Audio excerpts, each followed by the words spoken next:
చాలా సంవత్సరాల తర్వాత మా కులదైవమైన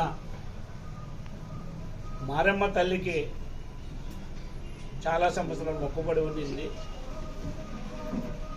మా ఇలవేలు పైన మా ఇంటి దేవుడైన కొల్లుపల్లి గ్రామంలోనే మొన్ననే ఒక 60 రోజుల కిందట గుడి కట్టించడం జరిగింది. 60 రోజుల తర్వాత మళ్ళా మారమ్మ చేయాలని మాకు పెద్దలంతా నిర్ణయించడం వల్ల మా బంధువుల్ని, మా వాళ్ళని, మా ఆత్మీయుల్ని అందరినీ పిలిచి ఒక తోటలో సొంత కార్యక్రమం నిర్వహించడం జరిగింది. దీంట్లో ఎలాంటి రాజకీయ వేదిక కానీ రాజకీయ అంశాలు కానీ లేవు. నేను జిల్లా పరిషత్ చైర్మన్ అయిన తర్వాత బెంగళూరులో నేను ఒక ఇల్లు కట్టిన తర్వాత నా పిల్లలు, నా బంధువులు, నా స్నేహితులు అందరూ కూడా ఒక మంచి భోజనం పెట్టమంటే ఇంతమంది నేను బెంగళూరు తీసుకోపోలేను కనుక ఎప్పుడో ఒకసారి పెడదామనుకునే 4 నెలల కిందట ఒక ఆలోచన చేస్తే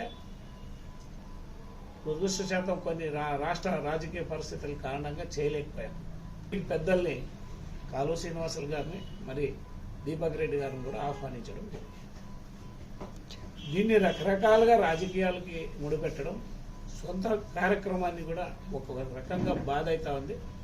మీడియా మిత్రులకి అందరి ద్వారా నేను అందరికీ రాయదుర్గంలో ఉన్న సోషల్ మీడియా వాళ్ళకి కానీ ఇతర ఈ విషయంపై చర్చించే వాళ్ళకి అందరూ క్లారిటీ ఇస్తుంది.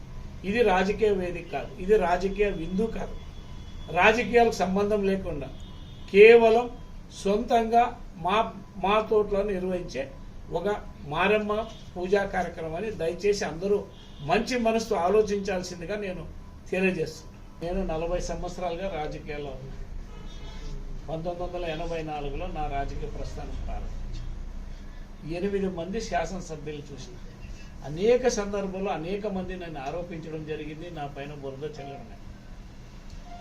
నేను చాలా క్లియర్గా తెలుగుదేశం చేసేవాడిని, తెలుగుదేశం పార్టీలోనే ఉండేవాడిని, తెలుగుదేశానికే నేను సపోర్ట్ చేశాను.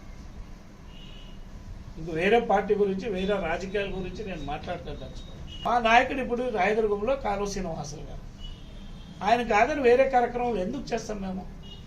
ఆయన మా జిల్లా అధ్యక్షుడు, ఆయనకు వ్యతిరేక కార్యక్రమాలు ఎందుకు చేయాల్సి వచ్చింది? ఏం అవసరం? మాకి ఇన్ఛార్జ్ కాలువ శ్రీనివాసులు గారు, ఆయనే ఇక్కడ లీడర్. ఇప్పుడు వేరే రాజకీయాలు చర్చకు తావులేదు, వేరే ఎవరు కూడా ఆయన వ్యతిరేకంగా లేరు. ఇది క్లియర్.